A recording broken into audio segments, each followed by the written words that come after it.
Hola a todos, ¿cómo están? Sean bienvenidos una vez más a mi canal de YouTube. El día de hoy nos toca hablar de sectas. Hemos visto ya varios casos, hemos visto Jonestown, hemos visto la secta Heaven's Gate, Puerta del Cielo, y varios me pidieron este caso en particular que tiene una estrecha relación. Tiene que ver con los Davidianos en Waco, Texas. Van a aparecer el FBI, va a aparecer tráfico de armas, va a aparecer manejos turbios dentro de la secta y todo termina de manera muy violenta. Así que vamos a conocer qué es lo que sucedió en este rancho perdido ahí en Estados Unidos. Pero antes de comenzar, les cuento que en este canal tenemos tus 10 segundos donde instagramers, youtubers y gente que tiene emprendimientos promociona lo que hace antes de que comience el video. Tus 10 segundos de hoy son para Draca Humos. Draca Humos es un emprendimiento de fuentes de humo y sahumerios de fabricación artesanal. Tienen diseños muy originales con figuras de Buda, brujas, calaveras y demás, y son de fabricación única y patentada en Argentina. Les dejo el Instagram en la descripción para que pasen a ver sus diseños. Además de eso, les recuerdo que si quieren ver este y otros videos sin censura, sin publicidad, 24 horas antes que el resto, tienen que tocar el botón que dice unirse aquí debajo. Se unen al clan Mephisto, tocan la membresía número 2, Maestro Oscuro, y luego van a la pestaña Comunidad, donde van a encontrar todos los posteos exclusivos para ustedes con un montón de links para que puedan disfrutar de estos videos. Ahora sí, comencemos con el video del día de hoy.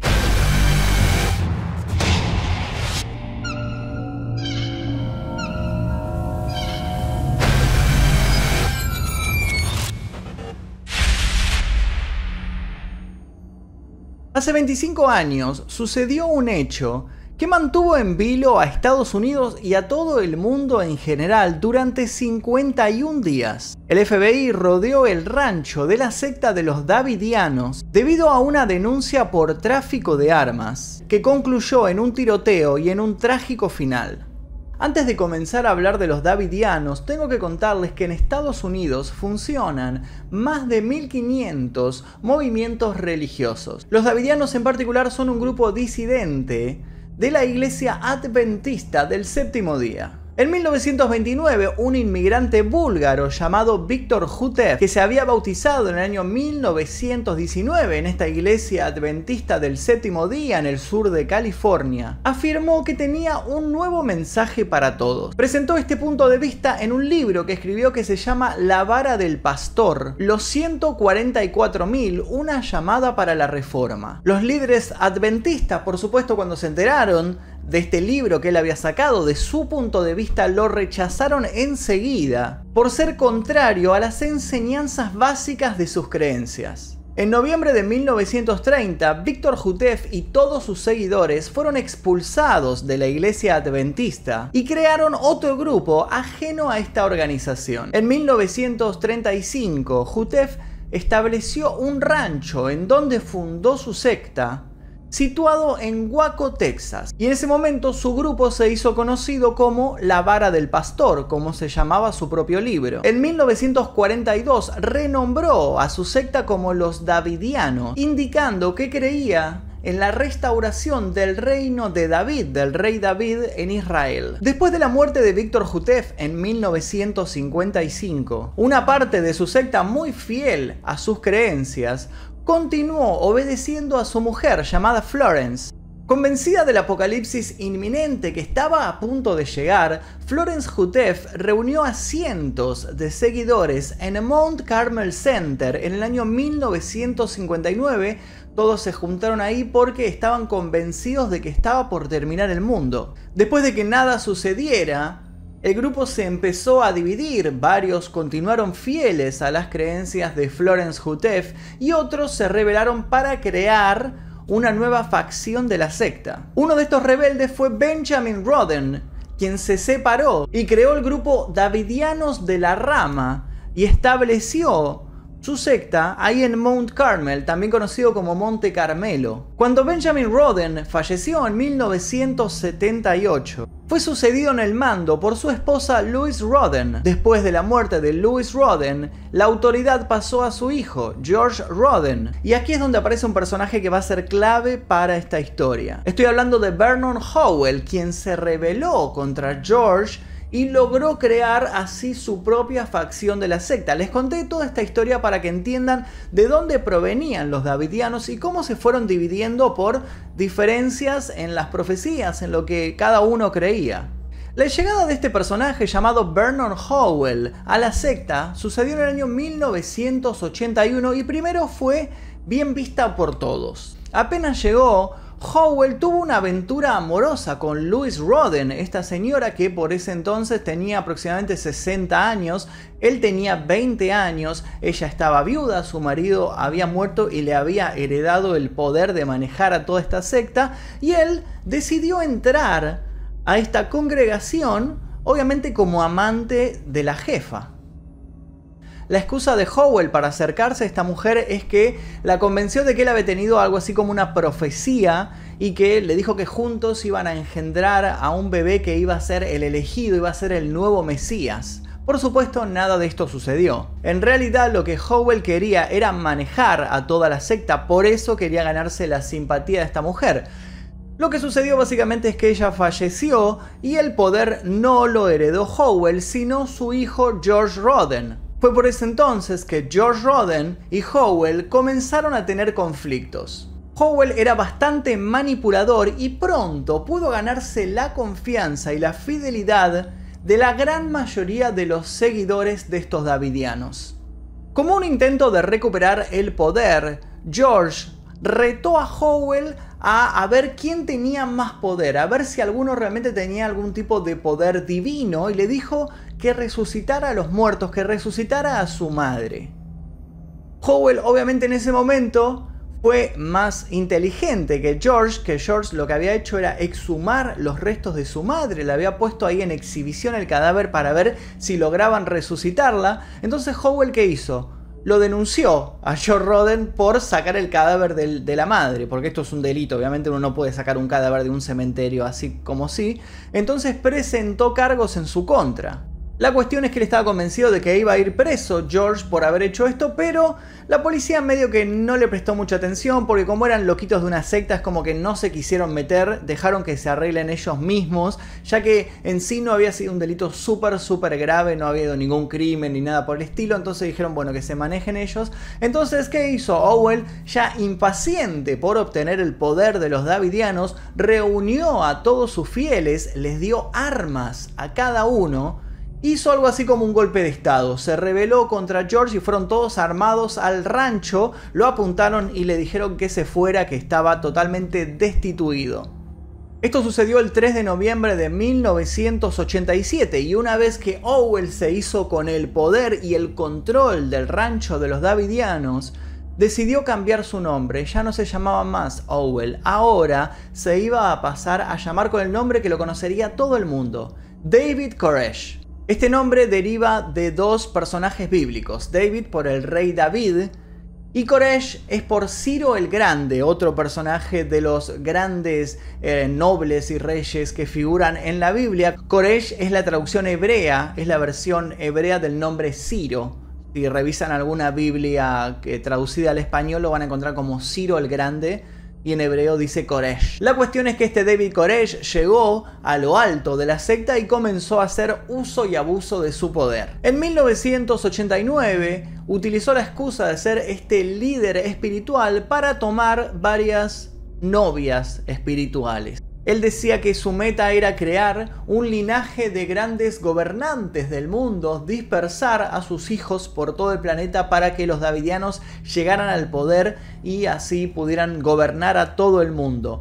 El problema es que varias de estas novias que él tomó eran menores de edad. Esto, por supuesto, le creó un gran problema legal que utilizó a su favor el FBI para realizar el allanamiento. Convencido de ser la reencarnación de Jesucristo, David Koresh había recorrido un largo camino. Hijo de un carpintero, había dedicado su solitaria infancia a aprender de memoria el Antiguo Testamento. Había sido un estudiante mediocre y solitario, y en la secta adventista por fin encontró un hogar. La historia quiso que se convirtiese con el tiempo en su único líder. Había sido también un fracasado guitarrista, un empedernido bebedor de cerveza. Y pese a todo esto logró convencer a sus seguidores de que él era el elegido para guiarlos durante el fin del mundo. Aprovechando su autoproclamada condición de Mesías, subyugaba a sus discípulos con su profundo conocimiento de la Biblia. Era así como lograba convencer a las mujeres de su congregación para que tuvieran sexo con él con la excusa de que él era el elegido y de que iban a engendrar al nuevo Mesías. A los 33 años, debido a sus creencias poligámicas, tuvo 15 esposas al mismo tiempo. Debido a su gran carisma y a su facilidad para manipular las mentes de las personas, todos los días llegaba un creyente nuevo al rancho de los Davidianos, que día a día iba acrecentando su número de fieles.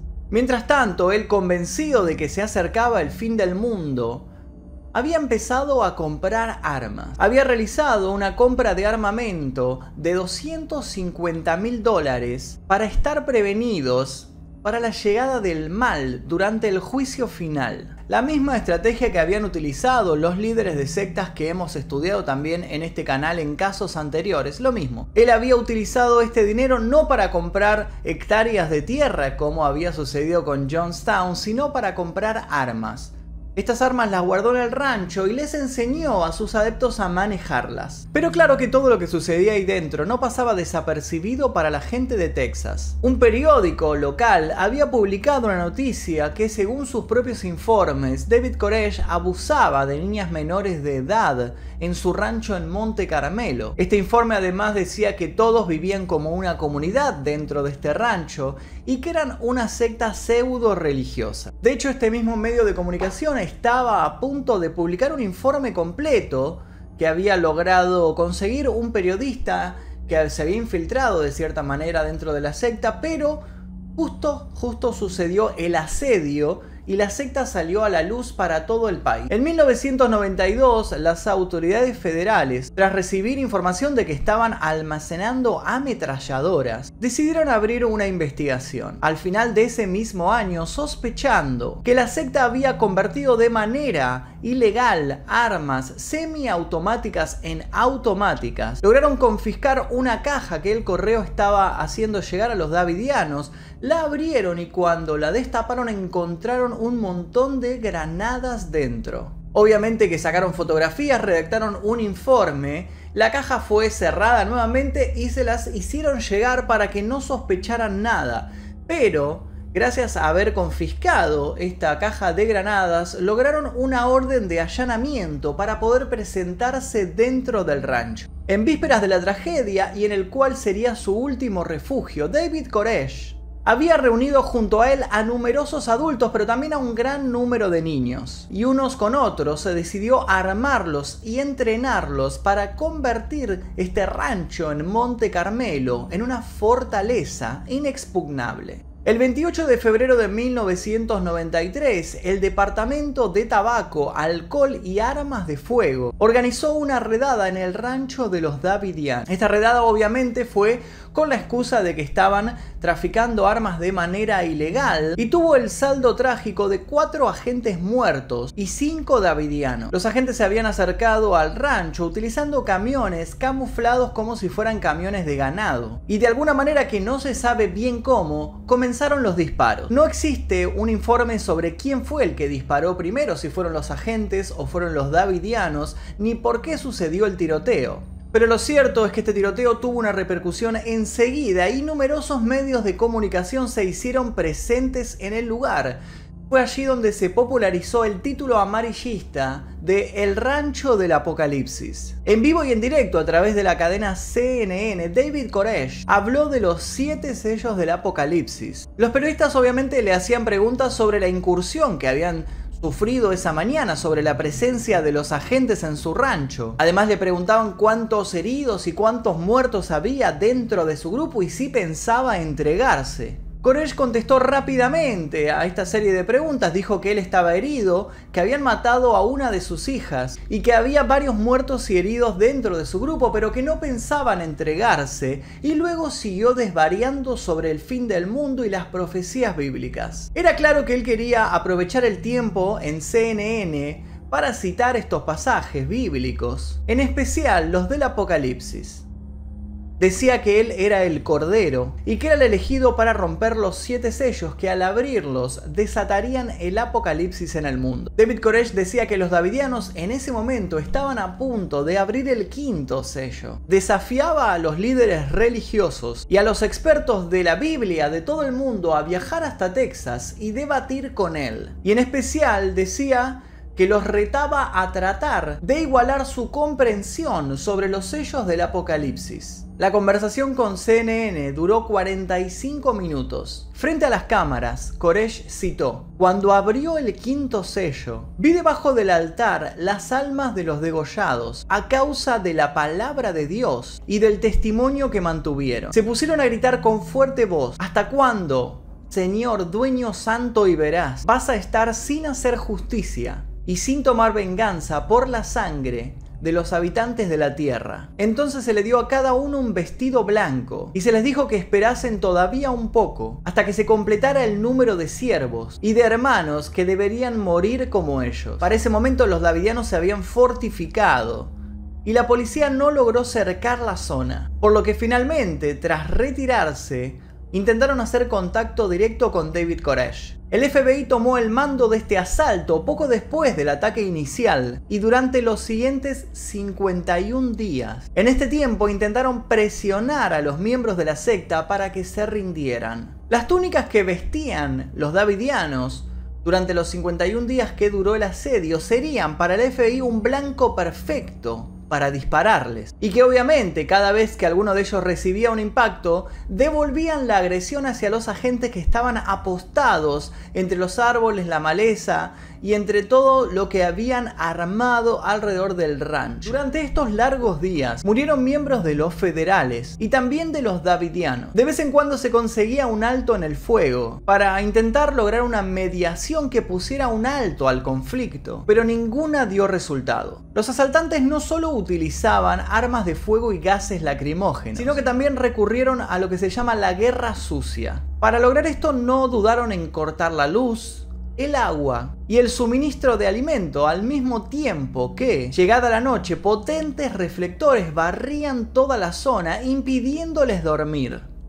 La zona comenzó poco a poco a ser aislada y se usaron amplificadores para hacer llegar a este rancho sonidos, utilizando esta técnica de guerra psicológica. Las 24 horas del día, los davidianos escuchaban por estos parlantes chillidos de cerdos dentro del matadero, y como si fuera una broma macabra, se repetía día y noche la canción "These Boots Are Made for Walking" de Nancy Sinatra. Los davidianos usaron para comunicarse pancartas mostradas desde los lugares más altos, pidiendo la ayuda de personas ajenas a las fuerzas gubernamentales. En esta ida y vuelta de tiros, David Koresh fue herido por una bala en un costado, y fue en ese momento que los hombres más cercanos a él intentaron negociar con los agentes. Los davidianos filmaron cintas de video en la cual ponían a David Koresh sentado y a su alrededor había un montón de niños que le preguntaban directamente a los agentes del FBI, entre otras cosas,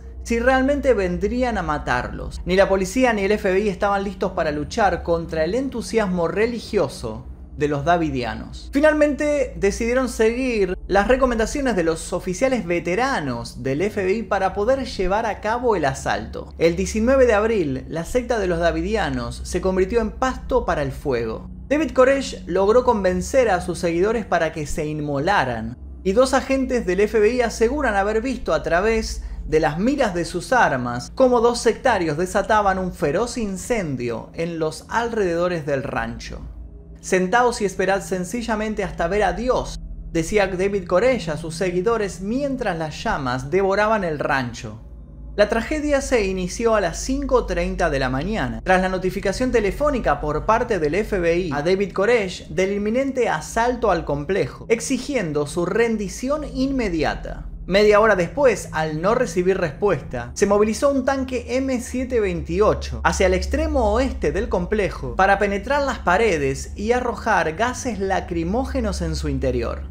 Los davidianos respondieron disparando, pero los agentes no contestaron al fuego. Tras un par de horas, se produjeron unas explosiones a las cuales las precedió el incendio. Los vehículos se acercaron al rancho y lograron derribar uno de los muros. Algunos miembros de la secta de los Davidianos, caídos desde las ventanas, fueron inmediatamente arrestados por agentes del FBI, pero la mayoría de ellos seguían dentro de este rancho mientras el ataque era transmitido mundialmente. El gobierno declaró que el incendio fue realizado intencionadamente por David Koresh y sus seguidores como un acto suicida, pero otros aseguraron que fue causado por las granadas de gas inflamable que el FBI arrojó al interior del edificio. El hecho de que se negara a la prensa a poder pasar con las cámaras para filmar el lugar hasta mucho después que se apagaran las llamas de este incendio han llevado a muchos a cuestionar seriamente el accionar del FBI. El FBI aseguraba que no se le permitió a la prensa entrar debido al peligro que suponían estas bombas que podían seguir explotando luego de haberse extinguido el fuego, y de que posibles miembros de la secta todavía tuvieran armas de fuego y las utilizaran contra los periodistas. A las 12:08 del mediodía el humo comenzó a salir de dentro del rancho de los Davidianos. En menos de una hora el fuego estaba fuera de control. Las cámaras de televisión, a tan solo 1,5 kilómetros de distancia, transmitieron en vivo los atroces sucesos. Los bomberos tardaron en llegar al lugar 45 minutos. Más tarde justificarían su tardanza alegando que no se encontraban junto al rancho, no estaban preparados para este incendio, las fuerzas policiales no se habían comunicado con ellos a tiempo, entonces tuvieron que movilizarse desde su sede hasta arriba del Monte Carmelo y tardaron 45 minutos en llegar. Además dijeron que en la cima de este monte, como habían cortado el suministro de agua, no tenían dónde conectar la manguera, por lo cual no hubieran podido haber hecho nada si se encontraban al lado del lugar. El FBI también dijo que no los habían llamado para que se quedaran cerca de ellos en caso de este imprevisto porque los bomberos eran voluntarios y nadie les estaba pagando un sueldo como para arriesgarse a que estos sectarios les pegaran un tiro. El balance final de muertos en esta tragedia, contando hombres, mujeres y niños que se encontraban dentro del rancho, ascendió a 86 cadáveres. Igualmente nunca existió un número oficial transmitido por las fuerzas gubernamentales. Las autopsias revelaron que algunas de las mujeres y niños habían muerto por heridas en el cráneo. Posiblemente fallecieron cuando el tanque penetró a estas paredes y siguió adelante, y tal vez los aplastaron, tal vez les cayó un ladrillo encima o algo muy similar. Algunas fotografías que lograron salir a la luz de las autopsias realizadas a los sectarios mostraron a los niños, algunos de los niños, muertos en poses espásmicas. Esto quiere decir que fallecieron intoxicados por el gas que salía de las bombas que arrojó el FBI dentro. Algunos críticos aseguran que las autoridades que estaban a cargo del asalto al rancho de Waco, Texas, nunca fueron juzgadas por el fracaso en la misión. Y este incidente provocó un gran rechazo hacia el gobierno de los Estados Unidos. Solo 7 hombres y una mujer lograron sobrevivir. Los forenses que trabajaron en la investigación de los cadáveres calcinados creyeron haber dado con el cuerpo de David Koresh. La autopsia reveló que se había pegado un tiro en la cabeza, o que bien había sido ajusticiado por uno de sus fieles. El agente del FBI a cargo de esta operación, de nombre Bob Riggs, se apresuró a dar testimonio, revelando que el plan en realidad consistía en obligar a los davidianos a salir con las manos en alto del rancho y rendirse, y que en 2 horas del asalto esto hubiera sido posible, pero que ellos prendieron fuego al lugar y este incendio provocó su propia muerte. Lo cierto es que el gobierno de Bill Clinton había perdido la paciencia y que el presidente había aprobado el día anterior, el día 18, el plan de asalto presentado por la ministra de Justicia, Janet Reno. El trágico desenlace conmovió a la opinión pública internacional y el presidente Clinton se vio obligado a asumir la responsabilidad del trágico final del suceso, cuyo desenlace erosionaría su presidencia indefectiblemente. Los davidianos que sobrevivieron al asedio fueron sentenciados por sus crímenes, pero la mayoría les redujeron la condena o directamente se las anularon. Lo que llama la atención es que actualmente una nueva rama de los davidianos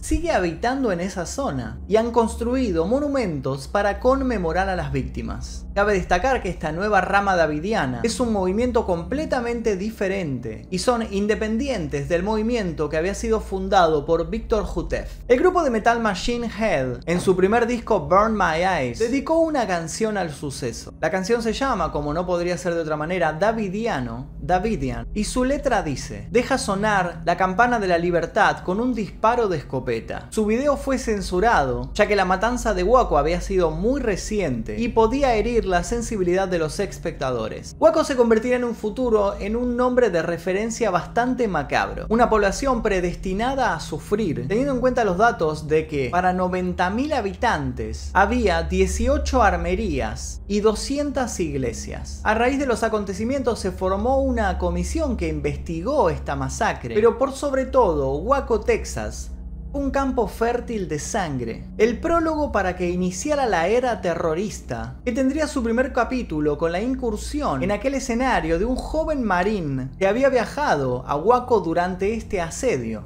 Un joven llamado Timothy McVeigh. Tiempo después, él se convirtió en un terrorista norteamericano, autor del atentado en el Oklahoma City, perpetrado contra el edificio federal Alfred P. Murrah el 19 de abril de 1995, en el que fallecieron 168 personas y alrededor de 680 resultaron heridas. Pero esa es una historia que conoceremos más adelante. Por ahora finalizamos aquí el capítulo de Waco, Texas. Debo decirles que me resultó un poco difícil conseguir información en particular sobre este caso. Fue mucho más difícil que los casos anteriores como Heaven's Gate o como Jonestown, que hay un montón de notas, documentales y demás. Este caso está un poco tapado, debo decirlo, entonces se me complicó un poco encontrar cómo fue el asedio, cómo sucedió minuto a minuto, pero bueno, intenté armar una mini crónica por lo menos para que sepan qué es lo que sucedió en ese lugar. Eso es todo por el día de hoy. Recuerden que pueden ver este y otros videos sin censura, sin publicidad, 24 horas antes, tocando el botón que dice unirse aquí debajo, haciéndose miembro del clan Mephisto. Yo les aseguro que no nos vamos a encerrar en ningún rancho, no les voy a regalar armas ni nada parecido, simplemente les voy a compartir estos videos para que charlemos al respecto. Mi nombre es Magnum Mephisto, nosotros nos veremos seguramente en el próximo video. Adiós.